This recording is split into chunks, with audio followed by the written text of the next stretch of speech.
عليكم ورحمة الله وبركاته. Waalaikumsalam warahmatullahi الحمد wabarakatuh. لله رب العالمين وبه نستعين على أمور الدنيا والدين. اللهم صل على سيدنا محمد وعلى آل سيدنا محمد. Puji syukur kita kembali ucapkan kepada Allah Subhanahu wa taala dan mari kita bersalawat kepada Nabi-Nya Muhammad sallallahu alaihi wasallam. Yang sama-sama kita hormati, yang pertama adalah Bapak Ustaz kita yang telah hadir pada malam hari ini, alhamdulillah. Kemudian yang kami hormati barisan para pengurus musala kita, orang tua kami, Bapak Ibu jamaah salat maghrib yang dimuliakan Allah Subhanahu wa taala. Pada kesempatan malam hari ini insyaallah kita akan mendengarkan kajian agama yakni Sirah Nabawiyah yang akan insyaallah disampaikan oleh Ustaz Dr. Agi kepada untuk mempersingkat waktu. Mari kita mulai acara ini dengan mengucapkan Bismillahirrahmanirrahim. Bismillahirrahmanirrahim. Kami persilakan kepada Dr. Pak Ustaz dengan segala hormat.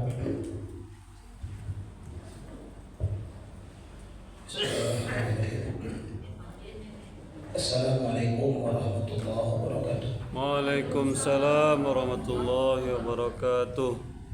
Alhamdulillah, wassalatu wassalamu ala rasulillah wa ala alihi wa sahbihi wa mawalah. Qul ja'al haqqu wa zahaqal batil innal batila kana zahuqa. La yatakallamuna illa man adhina lahu rahman wa qala shawaba. Ibu-ibu, bapak-bapak yang dirahmati Allah, maaf suara saya agak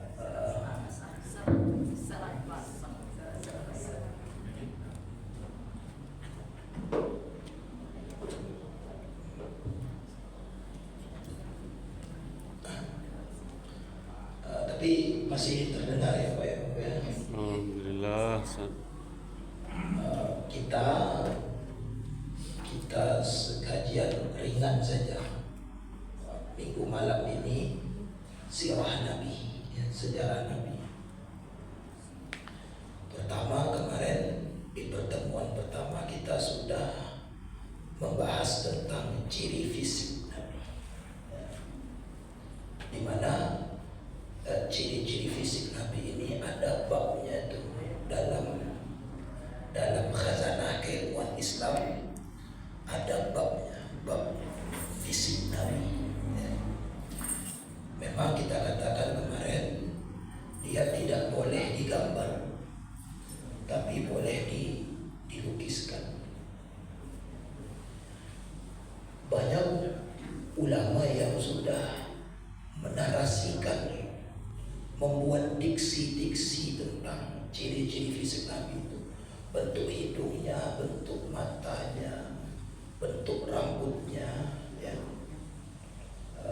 Kemarin kita sudah bicara bentuk rambutnya, lalu bentuk keningnya, ada urat keningnya yang muncul kalau beliau sedang marah. Matanya, bulu matanya tebal, seakan-akan bercalak tapi tidak bercalak. Jadi dia tebal, bercalak tapi tidak bercalak, tampaknya bercalak. Oleh karena itu ada orang yang laki-laki bercalak. Calak ini apa? Ini karena YouTube nasional ini. Calaknya bahasa Minang ya. Ya, berapa nih yang di Indonesia nih? Pakai alis apa namanya? Pakai hitam itu kan. Minang colak. Ya. Bulu mata Nabi itu tebal, seakan-akan terlihat bercalak. Matanya bulat, bola matanya dan warna hitam. Ada orang yang anak mata ini kalau orang barat warna biru. Nah Nabi itu karena termasuk gen Asia, warna pupil matanya hitam, sesuai dengan rambutnya yang kita bahas kemarin. Hidungnya mancung, bukan panjang. Kalau panjang itu Pinocchio, ya, dia mancung. Giginya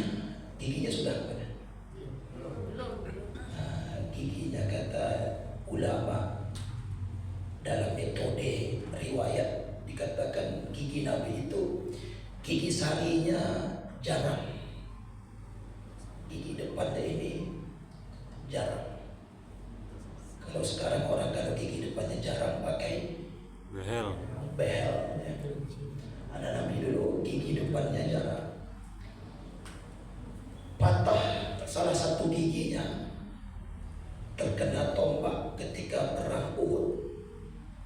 Jadi gigi depannya ini patah. Salah satunya yang jarang itu patah karena kena tombak terjatuh waktu perang Uhud. Maka Nabi itu orang yang gigi depannya patah satu. Sehingga saya punya kawan dulu dosen, patah giginya jatuh dari motor, dia tidak perbaiki lagi. Ada apa ini jalurnya ikut sunnah Nabi ini gitu kan. Jadi patah. Nah Bapak Ibu, kalau patah giginya ya perbaiki. Karena Nabi dulu begitu, tidak ada dokter gigi. Sekarang dokter gigi banyak, bisa buat gigi palsu dan lain sebagainya ya. Ya diperbaiki untuk mempermudah. Tapi Nabi keadaannya begitu. Ada satu riwayat juga yang mengatakan, bahkan kalau dia tertawa, kadang nampak kedua geramannya. Itu Rasulullah begitu. Kalau dia tertawa, kadang nampak kedua geraman. Nanti kita akan masuk, mungkin tidak sekarang, pada bab sifat Nabi. Nabi itu orang yang suka bercanda. Nabi itu suka bercanda. Itu tadi coba yang giginya itu kalau tertawa kadang dia nampak kedua geramannya. Artinya tawanya lepas, tawa lepas. Dia orang yang suka bercanda. Nanti kita akan bicara agak panjang tentang ini. Tapi yang jelas itu fisik Nabi begitu. Dadanya seperti orang-orang Arab pada umumnya punya berbulu, ada bulu dada sampai ke perutnya. Bidang kekar itu kita yang ini sudah saya jelaskan kepadanya. Belum ya? Belum, Ustaz. Ya. Sehingga perutnya sama rata dengan dadanya. Sebagai laki-laki, Nabi perutnya sama rata dengan dadanya. Wah, ini saya tak masalah. Awak tak masalah. Ya, awak dengan saya tidak masalah. Nah, Nabi itu perutnya itu sama rata dengan dadanya. Ya. Ada di sini imam kita nih kan. Tapi nanti kan belum nikah ya. Nanti udah nikah nanti kan. Nah, Nabi itu walaupun istrinya 13, perutnya sama rata dengan dadanya. Kenapa bisa begitu? Karena Nabi adalah orang yang menjaga makanannya. Jadi dia itu menjaga makanannya, sehingga perutnya dia itu makan sebelum lapar, berhenti sebelum kenyang. Coba bayangkan itu. Maka perutnya terjaga. Bahkan Nabi bersabda, ada sepertiga isi dengan makanan, sepertiga dengan udara, ya. Air. Itu dia tidak mau kenyang sekali. Ada orang yang makan sampai udah sekali tak lagi ya. Sangnya. Maka Quran pun memuji sifat Nabi ini, fisik Nabi ini dipuji oleh Quran. Bahkan kita diperintahkan begitu, wa kulu washrabu wa la tusrifu innallaha la yuhibbul musrifin. Makan minumlah tapi jangan berlebih-lebihan. Allah tidak suka yang berlebih-lebihan. Ya. Nah itu dia. Nah kalau kita, tidak usah kita lah, saya lah. Ya setengah bisa. Nabi itu makan sebelum lapar. Kalau makan sebelum lapar bisa kita. Ya Pak. Kalau makan sebelum lapar bisa kita. Ada yang berhenti sebelum kenyang ini susah. Tapi kita ikuti setengah dulu lah Pak. Ya. Setengah dulu kita ikuti. Makan sebelum lapar. Berarti sebelum kenyangnya itu Nah, saya pernah mencoba juga, Bapak Ibu pasti pernah, enak perut. Tapi kadang-kadang bisikan syaitan itu lebih kuat. Ya. Maka kecil orang kalau makanan yang banyak, ada moto orang Minang, padu tak buang biarlah pawi pacah. Nah, itu padu tak buang pada banyak. Ada busuk di luar, cak busuk di dalam. Itu yang disebut dengan berkah. Berkah. Makanan berkah. Berkah. Makanan itu kalau berkah, kalau banyak habis, kalau sedikit cukup. Itu namanya berkah. Makanan berkah itu kalau banyak habis, kalau sedikit cukup. Makanan yang tidak berkah itu kalau banyak mubazir, kalau sedikit tidak kenyang. Itu tidak berkah. Tanda, kata ulama, tanda makanan berkah itu. Makanan berkah itu menyehatkan. Durian yang berkah menyehatkan. Jeruk, apel yang tidak berkah menyakitkan. Nah, itu tuh makanan berkah. Di bulan puasa kalau kita banyak, itu orang yang belinya terlalu banyak, ya. Karena sebelum buka puasa langsung kita makan sampai dibeli semuanya. Pas minum teh hangat satu, udah ada lagi. Malam tidak termakan, sahur akhirnya terbuang saja. Tidak berkah. Nah, itu berkah. Nah, Nabi itu makanannya berkah. Makanannya berkah, cara makannya berkah. Itu. Jadi cara makan yang berkah itu makan sebelum lapar, berhenti sebelum Kenyang. Makanya dalam dunia kesehatan itu perlu sarapan. Karena orang yang sarapan ketika makan siangnya dia tidak terlalu lapar. Tapi kalau tidak sarapan, makan siangnya lapar, dia habiskan semua.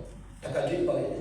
Dia tidak, paruhnya tidak takajud karena makannya sebelum lapar, berhentinya sebelum kenyang. Itu dari sisi kesehatan itu.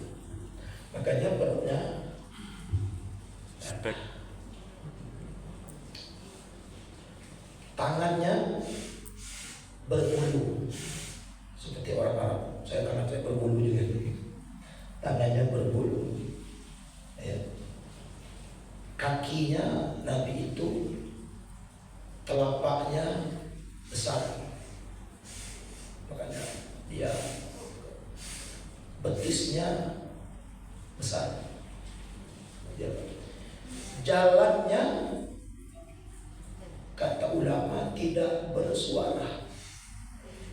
Ada orang jalan bersuara, jalan orang lalu makan di mari, seret. Tak diangkatnya sendalnya itu, diseretnya sendalnya itu, sehingga debu banyak. Ya, itu makan benar. Makan Nabi itu jalannya tidak bersuara karena diangkatnya kakinya. Ini bukan jalan maling ya, jadi kita jalan maling tidak bersuara. Maksudnya itu dia semangat ya. Nah, itu ciri Nabi dari rambut sampai ke ujung kaki. Duduknya sekarang, duduknya. Kalau dia berdiri, kemarin apa kita katakan tingginya apa? Masih ingat Bapak Ibu? Sudah kemarin. Tinggi Nabi itu rata-rata. Kalau dia berdiri, tingginya dengan sahabat sama rata-rata. Itu Ibnu Ishaq berkata begitu. Tinggi Nabi itu rata-rata. Dia tidak terlalu menonjol. Kalau saya tinggi saya menonjol. Saya kalau imam sholat, wah Ustaz kata tinggi sekali, beda dengan yang lain. Nabi itu tingginya rata-rata orang Arab, dia tidak menonjol. Kalau dia jalan dengan sahabat, dia tidak nampak kepalanya, dia tidak menonjol, dia rata-rata. Tapi kata Ibnu Ishaq, dalam sirah Ibnu Ishaq dikatakan kalau dia duduk, dia terlihat paling tinggi. Kenapa dia berjalan tingginya rata-rata kalau duduk paling tinggi? karena dia duduk menegakkan badannya, maka dia terlihat paling tinggi. Ada orang duduk kan begini, dia duduknya begini. Oh, begini. Makanya kalau dulu dia nampak tingginya. Itu gimana? Itu Pak Hidayat. Itu nanti. Maaf ya. Maaf sekali. Maaf Pak. Kalau Bapak ada apa? Kata sahabat, Nabi itu tidak pernah menunjukkan kakinya. Duduk di antara sahabatnya. Saya mau jelaskan ini. Sahabat melihat dia tidak pernah menunjukkan kakinya kalau duduk di antara. Kalau duduk dengan di rumah bisa jadi.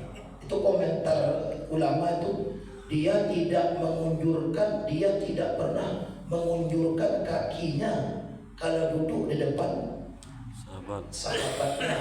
Jadi duduk depan orang Nabi.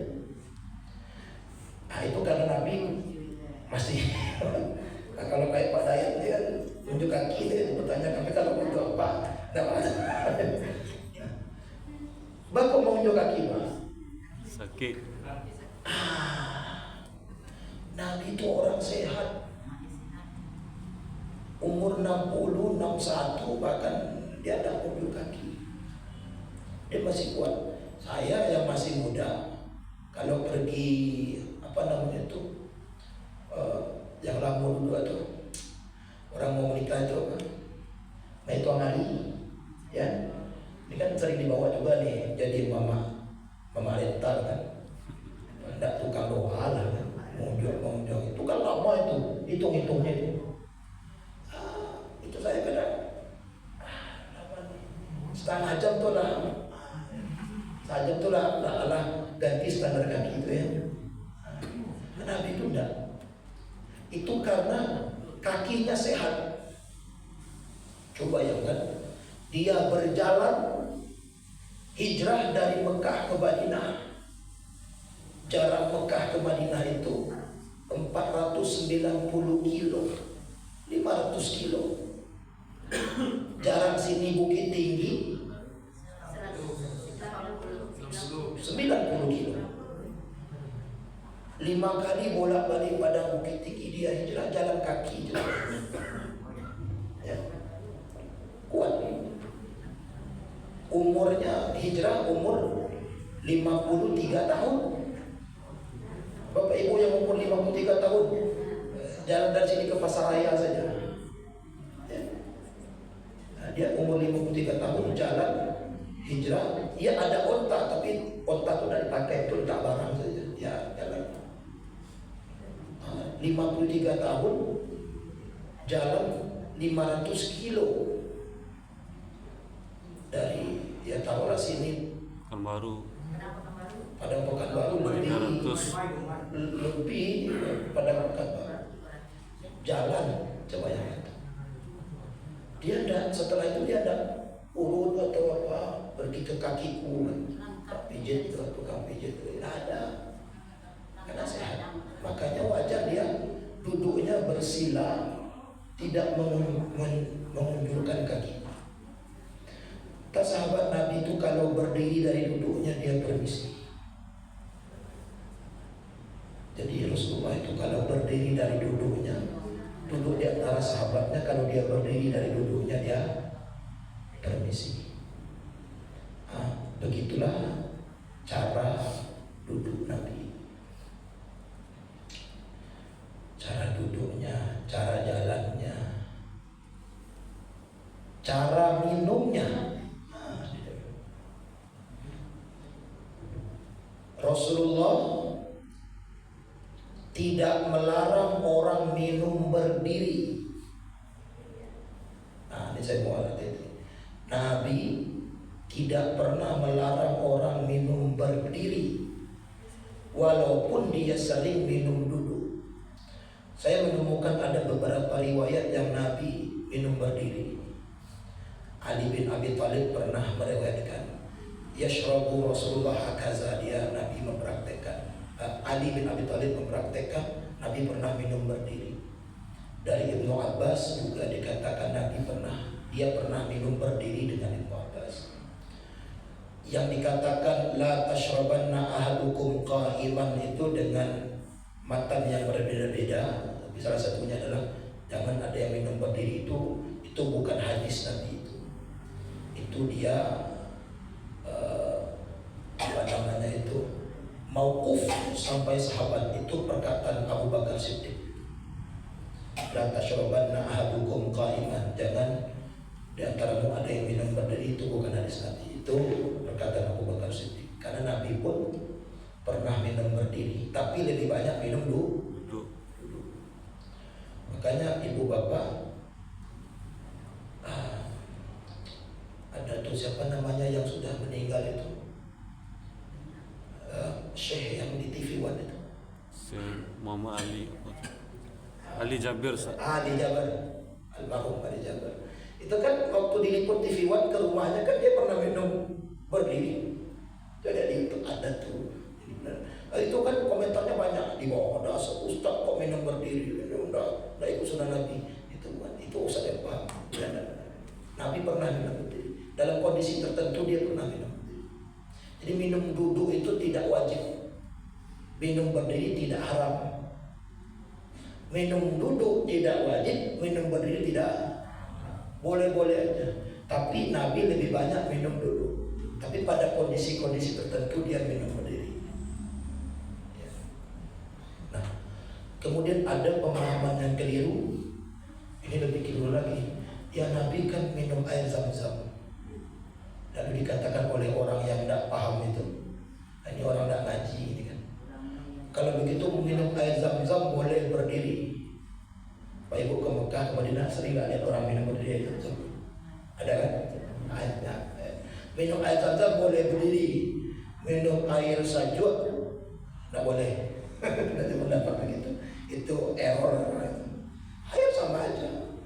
Jadi minum duduk tidak wajib, minum berdiri tidak haram. Nabi tidak pernah. Nabi minum tidak bernafas dalam wajannya. Pak Ibu pernah melihat orang minum bernafas dalam enggak nih? Minum orang, bantu orang habis main badminton, dia minum bantu minum. Nabi itu dia. Kata sahabat, Nabi itu sering minum, satu kali minum 3 teguk. Dia minum 3 teguk. Dia tidak bernafas dalam minumnya. Ada orang minum sambil nafas kan? Dia tidak bernafas. Itu cara minum Nabi. Dia tidak bernafas dalam minum.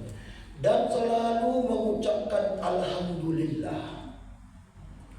Setelah makan, setelah minum selalu mengucapkan Alhamdulillah. Itu cara minum Nabi. 3 teguk Alhamdulillah. Tidak bernafas dalam wajan. Maka ada hadis Nabi, ini hadis sahih, dikatakan oleh Nabi, Innallaha la yarda 'anil 'abdi idza akala al-aklata wa yashraba asy-syarbata fayahmidahu 'alayha. Allah itu akan ridho kepada seorang hamba yang kalau dia minum sesuatu, dia makan sesuatu, dia mengucapkan Alhamdulillah kepada sesuatu itu.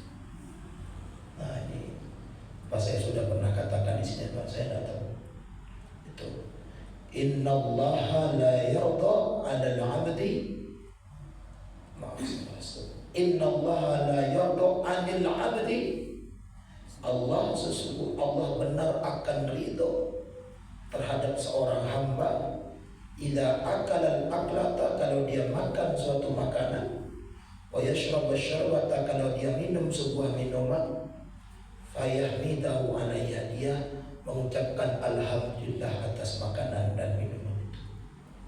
Itu yang dilakukan oleh Rasulullah, mengucapkan alhamdulillah atas makanan dan minuman.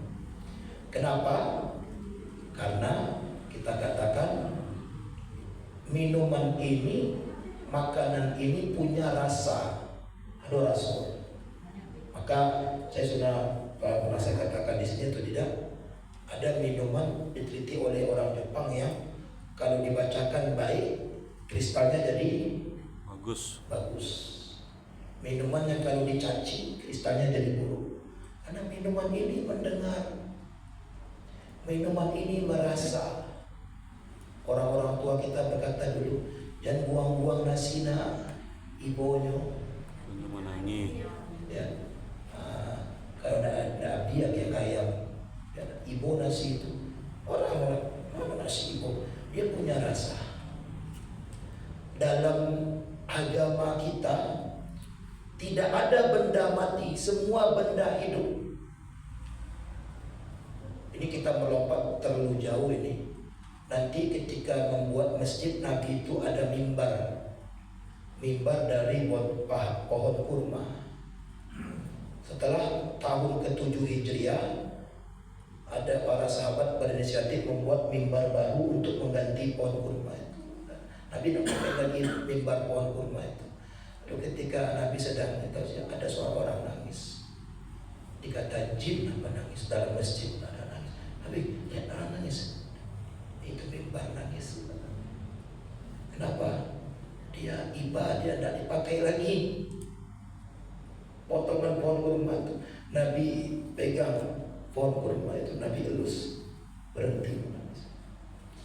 Jadi semua di dalam Islam itu makhluk hidup, semua bertasbih, batu, semua baju, semua benda hidup. Maka dikatakan oleh Quran, berbuat baiklah kamu kepada semua yang ditaklukkan oleh tangan kananmu. Mimma malakat aimanukum, yang ditaklukkan oleh tangan kananmu, berbuat baiklah, karena semua punya rasa. Apa yang ditaklukkan oleh tangan kita? HP ditaklukkan kan? Berbuat baik pada HP. Kalau mesinnya rusak, ya gantilah. Ya. Kalau pulsanya habis, isilah. Kalau memorinya penuh, hapus. Kurangilah. Itu berbuat baik dengan HP.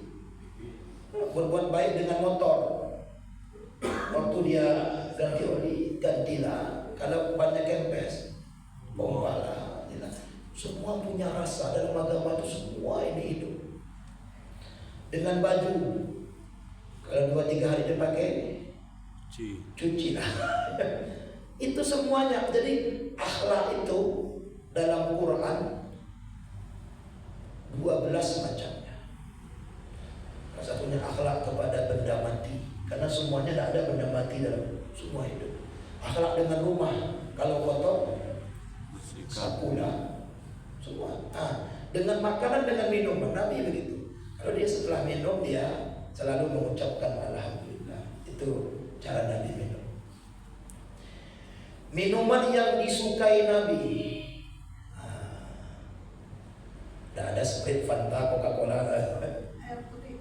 Air putih yang diberi madu, itu air kesukaan Nabi. Air putih Pak, masuk madu dicampur. Maka saya di rumah itu stok madu. Kalau pagi-pagi itu air putih kasih madu. Kalau siang-siang kasih es Pak. Oh enak, maka stok madu. Tapi pastikan bukan madu asli, nanti ibu marah. Madu preman, bukan madu semua. Stok madu di rumah. Nah, bukan madu yang manusia, bukan madu perempuan, bukan kan? Madu asli, madu labah diaman ya. Itu Nabi itu minuman kesukaannya. Air putih yang diberi Madu. Kemudian minuman kesukaannya juga susu kambing. Susu kambing. Ada orang yang setengah-setengah ikut sunnah Nabi. Saya mau ikut sunnah Nabi mah susu. Susu apa tuh? Susu Milo pokoknya. Nabi tidak suka susu Milo, susu kambing yang dia. Itu minuman Nabi. Air putih yang wajar, wajib manusia kan harus minum air putih. Makannya sama. Dia pernah makan berdiri, tapi tidak melarang orang makan duduk, walaupun dia sering makan duduk.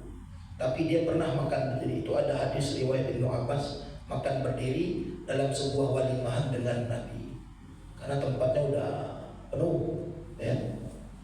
Nah, makan berdiri. Pernah Nabi makan berdiri. Jadi makan berdiri tidak haram, makan duduk tidak wajib. Tapi mana lebih baik, Ustaz? Duduk. Nabi paling sering duduk. Secara sains juga sering duduk. Tapi kesalahan kita selama ini kan yang berdiri haram, ya. Minum berdiri haram.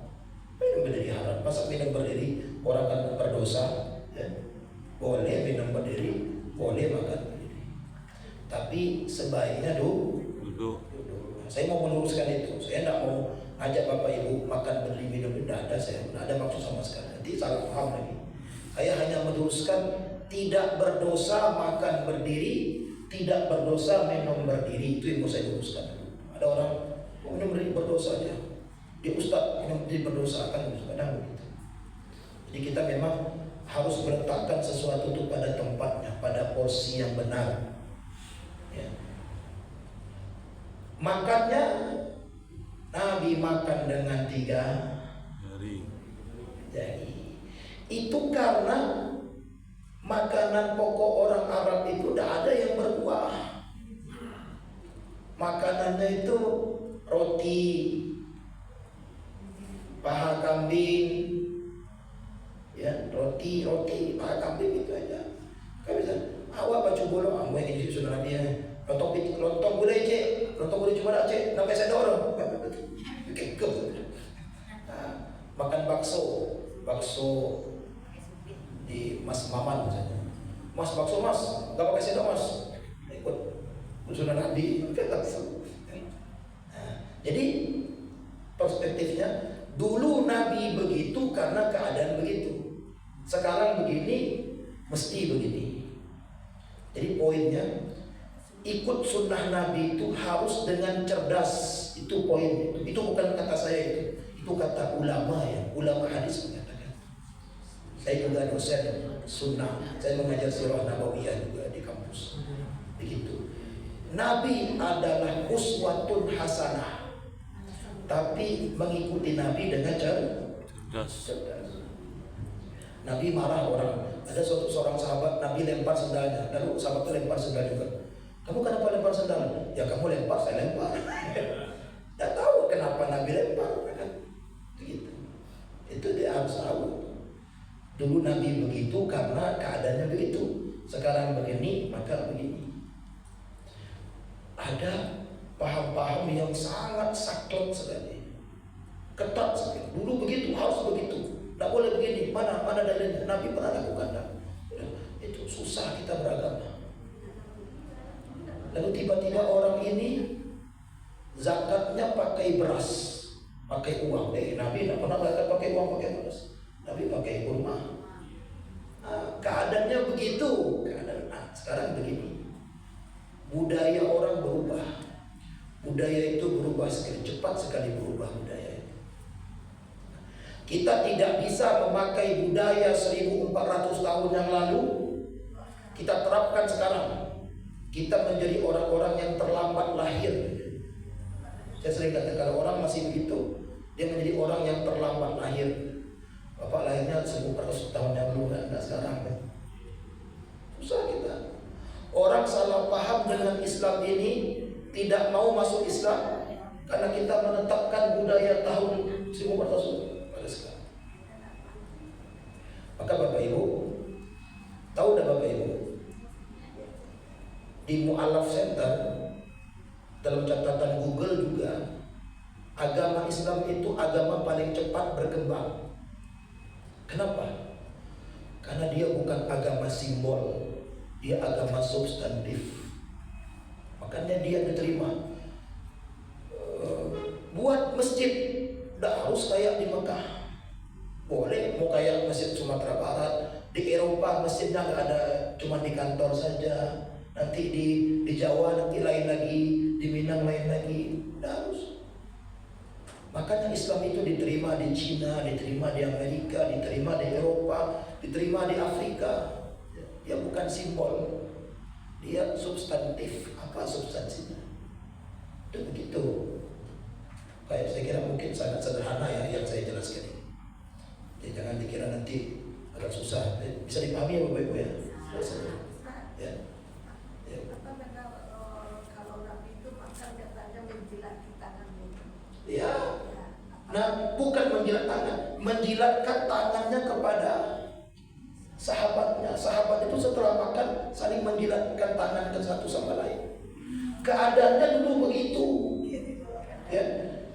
Kita tidak bisa mengukur keadaan 1400 tahun yang lalu. Saya akan terangkan biar saya bisa menyelesaikan potensi pertanyaan Ibu. Ya, saya akan dulu ya.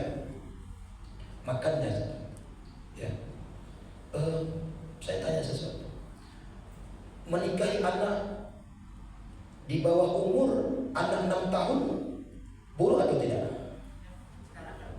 Hah? Sekarang buruk. Zaman Nabi tidak. Makanya Nabi menikah dengan Aisyah.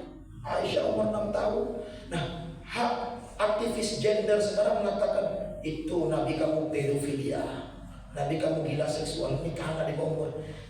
Ini tahun 2025. Itu tahun 1400 tahun yang lalu. Saya kasih data Ibu Bapak. Sebelum Nabi melamar Aisyah, sudah ada 4 orang yang melamar Aisyah itu umur 6 tahun. Sudah 4 orang melamar Aisyah. Nenek kita aja tahun 60 umur 15 sudah punya anak 1. Coba kini ada cewek anak gadis balik lah beranak. Aku cewek. Kata apa jauh. Umur 6 balik lah beranak ya. Nenek-nenek dulu umur tahun yang umur tahun 70-an itu umur 16 sudah anak 1, umur 18 sudah anak 2. Sekarang ada cewek mau nikah umur 16, apa kata ibu? Kuliah dulu, ya kan? Tamat sekolah dulu, nantilah umur 21. Zaman berubah. Kesalahan kita adalah mengukur budaya 1400 tahun yang lalu menggunakan budaya sekarang. Maka dia katakan, ih jijik ya, kok dia itu dulu begitu ya. Tidak apa-apa, sekarang udah berubah ya. Zaman berubah. Nah, itu dia itu. Nah, itu ya. Nah, itu dikit makanan kesukaan Nabi. Nah, ya. Kata sahabat, makanan yang paling Nabi suka adalah paha kambing bagian depan. Makanan paling suka. Maka nanti Zainab binti Haris meracun Nabi dengan racun paling kuat, itu dengan memasakkan Nabi paha kambing bagian depan. Itu makanan paling suka. Nabi suka. Sarapannya Nabi itu sering sarapan dengan roti yang sebesar telapak tangannya. Roti apa itu Ustaz? Sari roti ya. Nah, sari roti belum ada itu. Roti zaman Nabi itu kayak roti cane itu, ya roti. Nah, satu-satu telapak tangan itu Nabi sarapan dengan beberapa butir kurma dan susu kambing yang dia peras sendiri. Nah, saya mau kunci ya. Beberapa butir kurma, roti yang sebesar telapak tangannya, dan susu kambing yang dia peras. Saya kasih outline itu. Susu kambing yang dia peras sendiri. Ustaz, kenapa dia tidak suruh istrinya memeraskan? Aisyah, peraskan untuk saya susu kambing, saya mau minum. Nah, kata ulama, ada 3 hal yang tidak pernah dituntut Nabi kepada istrinya. Nah, ini senjata ibu-ibu. Pertama, Rasulullah tidak pernah meminta istrinya menyediakan makanannya. Jadi Nabi itu Pak siapkan makanan sendiri. Ya. Nah, jadi kalau ibu-ibu ingin ikut surah Nabi, kata Bapak, udah ingin ikut surah Nabi dah. Bela kopi surah. Bela itu Nabi begitu. Jadi bapak-bapak ini kadang yang enak-enak dia ikut, yang tidak enak. Kalau poligami ini sunnah Nabi, tapi makanan sendiri, siapkan kopi istri, dia tak pernah ngomong sunnah Nabi. Tapi pas poligami akhirnya ini sunnah Nabi. Istri harus turut ini sunnah Nabi. Tapi Nabi itu tidak pernah menyuruh istrinya menyiapkan makanan. Dia orang yang selalu menyiapkan makanannya sendiri. Kadang salah makanan istrinya dia siapkan. Makanya dalam kajian fikih, saya sudah pernah katakan di sini, dalam fikih Imam Syafi'i, dalam kitab Al-Um dikatakan salah satu kewajiban suami adalah memberikan makanan jadi kepada istri. Jadi hak ibu itu makanan jadi, bukan nafkah, makanan jadi. Kalau kita juga dapat suruh membeli rendang, suruh membeli sampade, itu tidak jadi. Aneh ibu, rendang nyobain rendang nampak rendang asisi, wah tinggal makan saja. Makanan jadi. Itu dalam kajian fikih begitu. Istri dapat makanan jadi. Tak boleh. Itu kajian fikih begitu. Nabi itu begitu. Yang kedua, Nabi selalu tadi apa? Menyiapkan makanan sendiri. Yang kedua, Nabi itu kata ulama selalu memperbaiki bajunya yang robek sendiri. Ayat ini saya belum siap. Saya yang makanan jadi nanti ini di YouTube untuk istri saya nonton. Nah, mungkin saya curang karena pasti istri saya pegang tutup ada. Saya makanan jadi. Saya di rumah dengan keluarga saya tidak masak makanan jadi. Saya. Yang kedua, Nabi selalu memperbaiki bajunya yang rusak. Kalau ini saya belum bisa. Kalau dirobek saya. Yang ketiga, Nabi selalu memperbaiki sendalnya yang putus sendiri. Itu ada yang Nabi seperti itu. Nah itu cara Nabi, itu sunnah Nabi. Jadi itu yang bisa kita bahas. Jadi poinnya tadi kita menjadikan Nabi uswatun hasanah, suri tauladan, tapi harus dengan cerdas. Dulu Nabi bantu itu karena bantu itu, kini bantu Iko, harus bantu Iko. Kalau tidak diketawakan orang, mundur agama ini. Baik, bisa juga Pak. Dulu Nabi kadang bantu itu, makanya dia siapkan sarapan sendiri. Nah, sekarang begini. Sekarang Bapak pagi sudah ke kantor ini, ya, gitu kan. Jadi saya kira itu semoga bermanfaat. Aku qouli hadza wa assalamualaikum warahmatullahi wabarakatuh. Waalaikumsalam warahmatullahi wabarakatuh.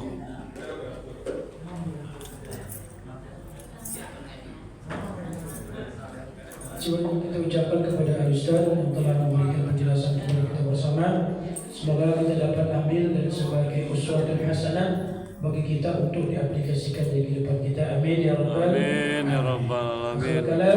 Assalamualaikum warahmatullahi wabarakatuh. Waalaikumsalam warahmatullahi wabarakatuh.